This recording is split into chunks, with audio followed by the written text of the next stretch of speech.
You are looking at Julian's pronunciation guide, where we look at how to pronounce better some of the most mispronounced words in the world, like this other curious word, but how do you say what you're looking for today?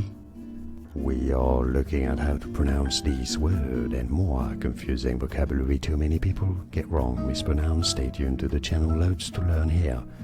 So this is a word from French. In English, in British English, it's said as timbre, timbre. In American English, it's usually pronounced simply as timbre, timbre.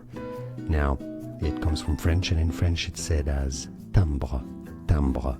And this first un sound from French doesn't exist in English, so it's had to be adopted as timbre, timbre in British English, or timbre in American English. And now you know it all. Like this video if you found it useful, appreciate your support. More videos for you here to learn more correct pronunciation. Thanks for watching.